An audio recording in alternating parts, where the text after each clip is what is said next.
Good morning children. आओ आगे पढ़े हम लोग। जिंदा आदमी नंगा भी रह सकता है, परंतु मुर्दे को नंगा कैसे विदा किया जाए, इसके लिए तो बजाज की दुकान से नया कपड़ा लाना ही होगा, चाहे उसके लिए माँ के हाथों की छन्नी ककना ही क्यों न बिक जाए। भगवाना परलोक चला गया। घर में जो कुछ चुनी भूसी थी सो उसे विदा करने में चली गई। बाप नहीं रहा तो क्या, लड़के सुबह उठते ही भूख से बिलबिलाने लगे। दादी ने उन्हें खाने के लिए खरबूजे दे दिए, लेकिन बहू को क्या देती। बहू का बदन बुखार से तवे की तरह तप रहा था। अब बेटे के बिना बुढ़िया को दुवन्नी चवन्नी भी कौन उधार देता। बुढ़िया रोते रोते और आंखें पोंछते पोंछते भगवाना के बटोरे हुए खरबूजे डलिया में समेटकर बाजार की ओर चली, और चारा भी क्या था। बुढ़िया खरबूजे बेचने का साहस करके आई थी, परंतु सिर पर चादर लपेटे, सिर को घुटने पर टिकाए हुए फफक फफक कर रो रही थी। कल जिसका बेटा चल बसा, आज वह बाजार में सौदा बेचने चली है। हाय रे पत्थर दिल। अब आओ बच्चे, हम लोग यहाँ से यहाँ तक का प्रश्न निर्माण करके समझते हैं। भूख से बिलबिलाते बच्चों को दादी ने खाने के लिए क्या दिया। बहू का बदन क्यों तप रहा था। बुढ़िया खरबूजे लेकर बाजार की ओर क्यों चल पड़ी। बन गए प्रश्न। यहाँ से आगे पढ़ते हैं।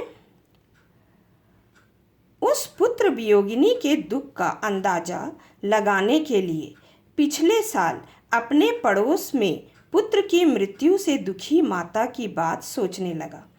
वह संभ्रांत महिला पुत्र की मृत्यु के बाद 2.5 मास तक पलंग से उठ न सकी थी। उन्हें 15-15 मिनट बाद पुत्र वियोग से मूर्छा आ जाती थी, और मूर्छा न आने की अवस्था में आँखों से आंसू न रुक सकते थे। 2 डॉक्टर हरदम सिरहाने बैठे रहते थे। हरदम सिर पर बर्फ रखी जाती थी।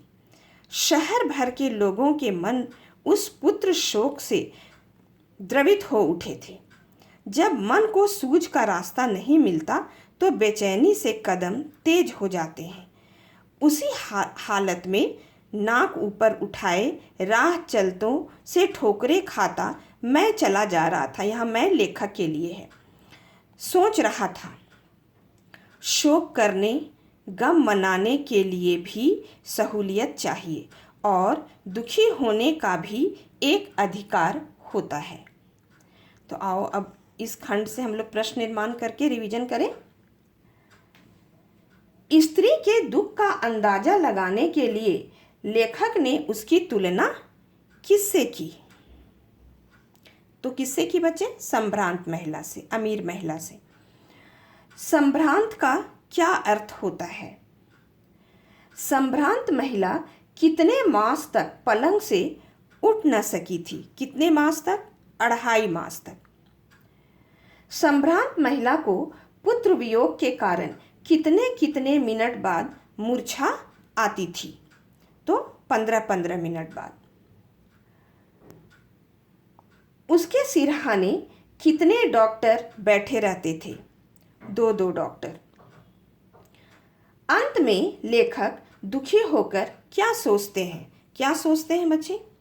कि शोक करने गम मनाने के लिए भी सहूलियत चाहिए, और दुखी होने का भी एक अधिकार होता है।